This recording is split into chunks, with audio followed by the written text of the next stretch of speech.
जी viewers, अस्सलाम वालेकुम। उम्मीद है आप सब लोग खैरियत से होंगे। मैं मशकूर हूं कि आपने स्टडी इन स्वीडन पार्ट 1 मेरी वीडियो देखी।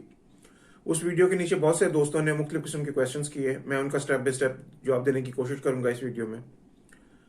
मैं उम्मीद करता हूं कि अब तक आपने स्टडी इन स्वीडन के लिए अपना लॉगिन आईडी बना लिया होगा। जो पोर्टल मैंने आपको बताया था, जो वेबसाइट मैंने आपको बताई थी, उस वेबसाइट पे आपने अपना लॉगिन आईडी बना लिया होगा। जब आप लॉगिन आईडी बना लेते हैं तो उसके बाद वो आपसे रिक्वायर करते हैं कि आप अपनी एक रजिस्ट्रेशन फी जमा करवाएं। रजिस्ट्रेशन फी जमा करवाने के बाद वो आपको अलाउ करते हैं कि आप अपने तमाम जो प्रीवियस डॉक्यूमेंट्स हैं उन प्रीवियस डॉक्यूमेंट्स को सबमिट करें।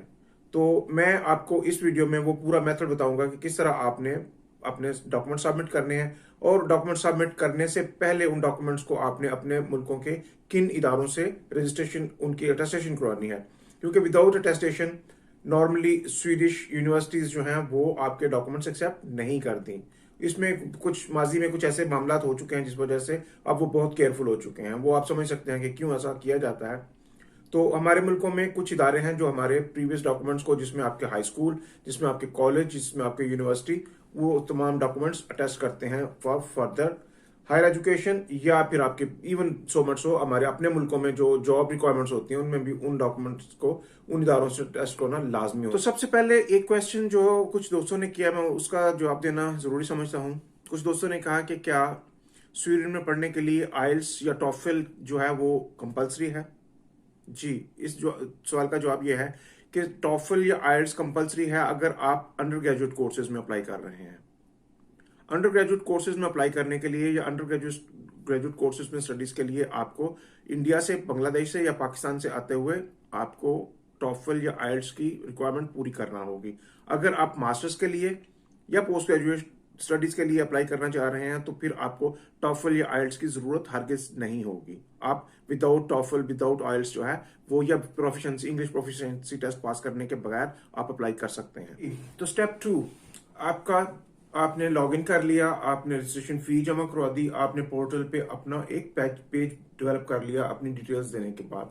अब आपने सबमिट करने हैं डॉक्यूमेंट्स। तो डॉक्यूमेंट सबमिट करने से पहले आपको रिक्वायर होगी एक सर्टन किस्म की attestation on your documents from your own countries. अगर आपने हाई स्कूल किया है, लाइक मैट्रिक है, तो मैट्रिक की आपकी सबसे पहली सर्टिफिकेशन होगी आपके कंसर्निंग बोर्ड से, जिसको आप इंटरमीडिएट या सेकेंडरी एजुकेशन बोर्ड कहते हैं, उस बोर्ड से उसकी अटेस्टेशन होगी। उस अटेस्टेशन के बाद उसकी अटेस्टेशन होगी IBCC से। ये एक और बोर्ड है। IBCC stands for board committee of chairman equivalence of qualifications. ठीक है जी। तो ये आप उनसे टेस्ट करवाएंगे। उसके बाद आपकी FSC आ जाएगी। FSC का भी पहला सर्टिफिकेट, जो आपका ओरिजिनल सर्टिफिकेट या फोटोकॉपीज उसकी होंगी, वो आप टेस्ट करवाएंगे अपने कंसर्निंग बोर्ड से। कंसर्निंग बोर्ड के बाद वो भी अटेस्ट होगा आपका IBCC से। उसके बाद आपका आ गया BA चूंकि यूनिवर्सिटी ग्रांट करती है, तो BA को सबसे पहले आप कंसर्न यूनिवर्सिटी से उसकी ओरिजिनलिटी टेस्ट करवाएंगे, और उसके बाद उसकी फर्दर ऑथेंटिसिटी आप कंफर्म करवाएंगे HEC से। HEC जो है आपका कंसर्निंग इदारा पाकिस्तान में है, उससे करवाएंगे आप। हायर एजुकेशन कमीशन के बाद उसके बाद आपका MA MSc का जो डॉक्यूमेंट है, MA MSc का भी डॉक्यूमेंट आप यूनिवर्सिटी से टेस्ट करवाएंगे फर्स्ट, उसकी जेन्युइनिटी या ओरिजिनलिटी, और उसके बाद उसकी ऑथेंटिसिटी कंफर्म करवाने के लिए आप HEC को रिक्वेस्ट करेंगे। तो ये सारे डॉक्यूमेंट्स आप A1 गो में कर सकते हैं। 1 गो में करने के लिए जो आपका मैट्रिक का और FSC का डॉक्यूमेंट है, उसको आप बोर्ड से करवाने के बाद IBCC से करवा सकते हैं, और BA और MA MSc के BSc के डॉक्यूमेंट्स जो हैं वो आप अपनी कंसर्न यूनिवर्सिटी से करवाने के बाद आप HEC से करवा सकते हैं। तो समटाइम HEC जो है आपकी प्रीवियस ऑथेंटिसिटी या प्रीवियस जेन्युइनिटी सर्टिफिकेशन यूनिवर्सिटी से नहीं मांगती। तो ये आप चेक कर सकते हैं कि कहाँ किस जगह पे उनकी जेन्युइनिटी कंफर्म करने के लिए यूनिवर्सिटी जाना पड़ता है या नहीं जाना पड़ता। तो ये आपके चारों डॉक्यूमेंट्स हो गए। उसके बाद अब मोस्ट इंपॉर्टेंट डॉक्यूमेंट्स जो है वो डॉक्यूमेंट है आपका, अगर आपका ट्रैक लंबा हो गया है, आपका जो है वो एजुकेशन और एडमिशन अब में अप्लाई करने से पहले का एक लंबा गैप आ गया, तो उस गैप को आप फिल करेंगे। अगर आप उस दौरान कोई जॉब करते रहे हैं, अगर आप उस दौरान कोई बिजनेस करते रहे हैं, अगर आप किसी किस्म की सर्विसेज में रहे हैं, तो वो आप एक अपना अच्छा क्वालिटी सीवी बना के उस क्वालिटी सीवी को भी सबमिट करेंगे यूनिवर्सिटी को कि मेरा ये पूरा टेनर जो है वो किस तरह गुजरा है, प्रोग्रेसिवली गुजरा है या सिर्फ आइडियली मैंने इसको जाया किया हुआ। अगर आपने प्रोग्रेसिवली गुजारा हुआ है तो उन इदारों के नाम, उन इदारों के जिनके साथ आप काम करते रहे हैं, आपका जो टेनर सर्विस टेनर है, जितना आपने टाइम काम किया है, जो आपकी असाइनमेंट्स थी, उनको जरूर डिस्क्राइब करें उसमें।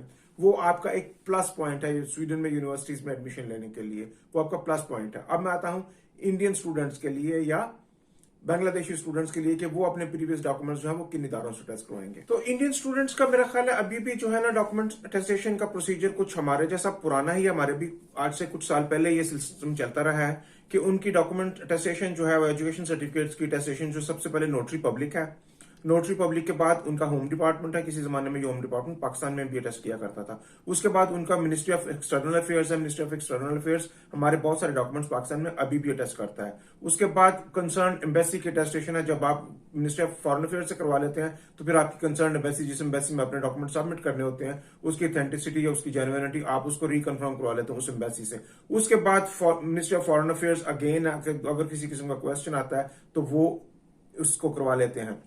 तो बांग्लादेशी स्टूडेंट्स के लिए भी ऑलमोस्ट सेम प्रोसीजर अभी तक चल रहा है, क्योंकि हम एक ही कॉलोनी थे, एक ही मुल्क था, तो ऑलमोस्ट वही सिमिलर वेज जो है अभी तक हमारे मुल्कों में चल रहे हैं। तो बंगाली स्टूडेंट्स अपने कंसर्न डिपार्टमेंट से चेक कर सकते हैं कि उनके डॉक्यूमेंट्स जो है वो किन इदारों से अटेस्ट होंगे। तो मैं ये लिस्ट, ये नेम्स जो है वो स्क्रीन पे मेंशन कर रहा हूँ, ये आप स्क्रीन पे देख सकते हैं कि मैंने जितने डिपार्टमेंट्स पाकिस्तान के हैं उनका नाम मैं लिख रहा हूँ, जो डिपार्टमेंट्स इंडियन है मैं उनके भी नाम लिख रहा हूँ, और जो कंसर्निंग इदारे बांग्लादेश के हैं मैं कोशिश कर रहा हूँ कि वो भी नीचे लिंक में या जो है स्क्रीन पे आपको नजर आ जाए। तो अब आपका ये स्टेप 2 जो है उसको आपने कंप्लीट करना है। एडमिशन शेड्यूल जो है, जो लाइंस ओपन हुई हैं वो 15 अक्टूबर टू 15 जनवरी हैं। आपने अपने तमाम तर जो है काम है वो आपने कोशिश करनी है कि बिफोर 30 दिसंबर आप कंप्लीट कर लें, क्योंकि जब आपको यूनिवर्सिटी की तरफ से लेटर आएगा तो आपने अपने ओरिजिनल डॉक्यूमेंट्स जिनको आपने टेस्ट किया होगा उनकी ग्रीन कॉपीज या उनकी जो कलर्ड कॉपीज हैं वो आपने सबमिट करनी है। तो before submission of those documents या those copies you must have pre attested documents in your hand.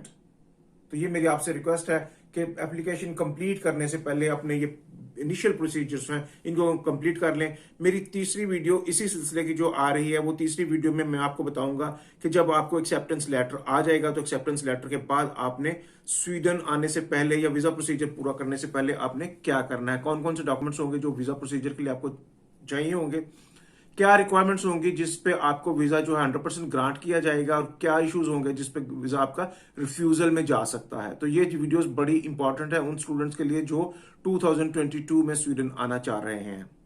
तो रहिए मेरे साथ, इसी तरह मैं आपको गाइड करता रहूंगा। मेरी कोशिश होगी कि जो आपके मैक्सिमम क्वेश्चंस हैं उनको स्टेप बाय स्टेप या 1 बाय 1 मैं उनको रिप्लाई करूं, जवाब दूं और आपको आसान तर तरीका बताऊं, ताकि आप जो लाखों रुपया इंडिया, पाकिस्तान, बांग्लादेश में जो सो कॉल्ड कंसल्टेंट्स को पे करते हैं उससे बचें। क्योंकि स्टूडेंट्स के लिए every single penny means worth. तो मैं नहीं चाहूंगा कि आप अपना कीमती सरमाया जो है वो ऐसे ही जो है वो सिर्फ और सिर्फ प्रोसीजर्स और प्रोसेस जो आप खुद कर सकते हैं उसके लिए जाया कर दें, और जब आप स्वीडन आए तो आपको फिर एक नई दौड़ में जाना पड़े। क्योंकि मुझे पता है कि ऑन एवरेज हमारी जो middle Claas India, Pakistan, Bangladesh से आती है उनकी फाइनेंशियल कंडीशंस, उनकी इकोनॉमिकल कंडीशंस क्या होती हैं और वो किस तरह जो है वो यहां तक पहुंच पाते हैं। तो रहिए मेरे साथ। अगर ये वीडियो पसंद आए तो लाइक कीजिए, अगर अभी तक आपने मेरा चैनल सब्सक्राइब नहीं किया तो सब्सक्राइब कीजिए। मैं हूंगा आपका बहुत मशहूर और आपके लिए लेके आता रहूंगा इसी किस्म की वीडियो। तो मेरी नेक्स्ट वीडियो नेक्स्ट वीक आएगी, तब तक रब रखा।